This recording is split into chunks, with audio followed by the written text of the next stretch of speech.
پہلی چیز ہے وہ کیا ہے؟ اپنا عقیدہ درست کرنا، اپنا عقیدہ درست کرنا۔ نمبر 2 اس کے بعد استغفار کرنا، کیا کرنا؟ نمبر 3 اس کے بعد دعا کا اہتمام کرنا۔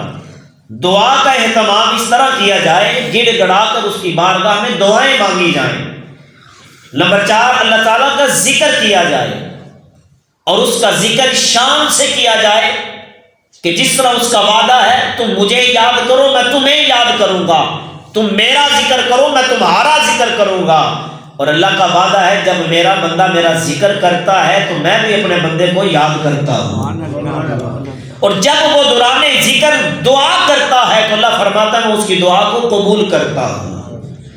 تو عذاب قبر سے پناہ مانگنی چاہیے، صدقہ کرنا چاہیے۔ صدقہ بہت بڑی دولت ہے، اور صدقہ کرنے کی وجہ سے اللہ تعالیٰ مشکلیں آسان فرما دیتا ہے، اللہ تعالیٰ تقدیریں بدل دیتا ہے۔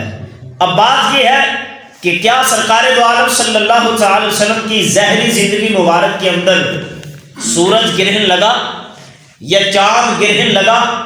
اگر لگا تو حضور نے کون سا عمل کیا؟ بخاری شریف کی حدیث ہے، حضرت سیدنا ابو ہریرہ رضی اللہ تعالیٰ عنہ سے روایت ہے، سرکار دو عالم صلی اللہ تعالی علیہ وسلم کہ ہاں اللہ تعالیٰ نے بیٹا عطا کیا جس کا نام تھا حضرت ابراہیم۔ کیا نام تھا؟ آپ کا انتقال ہو گیا 18 ماہ کے بعد، 1.5 سال کے تھے، آپ کا وصال ہوا۔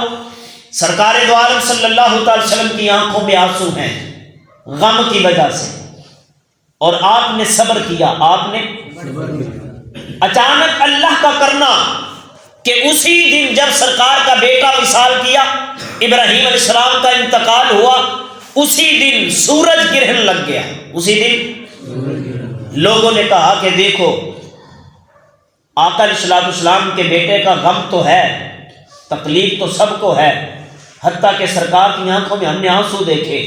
لوگوں دیکھو آج سورج گرہن لگا، جانتے ہو کس لیے لگا؟ کہ یہ بھی حضور کے بیٹے کے وصال کے موقع پر اس کا غم کر رہا ہے۔ خبر پہنچی سرکار کی بارگاہ کے اندر، اللہ کے نبی رسول خدا کی بارگاہ کے اندر، تو میرے کریم آقا نبی علیہ السلام نے ممبر منگوایا، ممبر پر جلوہ فرما ہوئے میرے آقا نے خطبہ دیا، ایھا الناس، لوگوں سن لو۔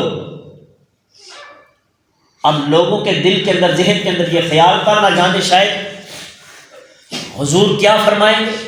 آقا فرماتے ہیں میں نے سنا ہے تم سے کہ تم لوگ اس طرح کی بےہودہ باتیں کر رہے ہو، جان لو ایھا الناس، لوگوں واللہ اللہ کی عزت کی قسم ہے یہ جو سورج گرہن لگا ہے اس کا میرے بیٹے کے وصال کے ساتھ کوئی تعلق نہیں ہے۔ سن لو، چاہے چاند گرہن ہو چاہے سورج گرہن ہو، اس کا تعلق اللہ تعالیٰ کی قدرت کے ساتھ ہے، اور اس کا تعلق اللہ تعالیٰ کی قدرت کے ساتھ ہونے کے ساتھ ساتھ یہ اللہ تعالیٰ کی نشانیوں میں سے ہے۔ یہ سورج یہ چاند ان کا بے نور ہو جانا، گرہن لگ جانا، ان کا تعلق میرے بیٹے ابراہیم کے وصال کے ساتھ نہیں ہے، ان کا تعلق اللہ تعالیٰ کی نشانیوں کے ساتھ ہے، اللہ تعالیٰ کی نشانیوں کے ساتھ۔ حضرت سیدنا ابو ہریرہ رضی اللہ تعالی عنہ فرماتے ہیں جب سورج گرہن لگا حضور نے مصلی پر کھڑے ہو کر صلاۃ الکسوف ادا فرمائی، نفل ادا فرمائے۔ سرکار دو عالم صلی اللہ علیہ وسلم نے غلام آزاد کیا، تو ہمیں کیا کرنا چاہیے؟ نماز کسوف کا اہتمام کریں گے انشاءاللہ کریں گے۔ نماز اشراق کے وقت مسجد کے اندر نماز صلاۃ الکسوف پڑھی جائے گی، آپ کوشش کریں اس وقت مسجد کے اندر آنے کی، تو اس میں شامل ہوں، دعا کریں، استغفار کریں، گھر جا کر صدقہ خیرات کریں، توبہ کریں اللہ کی بارگاہ کے اندر بیٹھ کر۔ یہ سورج کا یکدم بے نور ہو جانا، سورج گرہن لگ جانا اللہ تعالیٰ کی نشانیوں میں سے بہت بڑی نشانی ہے، اور اس کی بارگاہ میں جھک جانا چاہیے، گناہوں کی معافی مانگنا چاہیے، اور اپنے اعمال کی درستگی کی دعا کرنی چاہیے۔ دعا کرو اللہ تعالیٰ ہماری اس حاضری کو اپنی بارگاہ کے اندر قبول فرمائے، ہمیں دین حق پر استقامت عطا فرمائے، اللہ تعالیٰ ہماری مشکلیں آسان فرمائے۔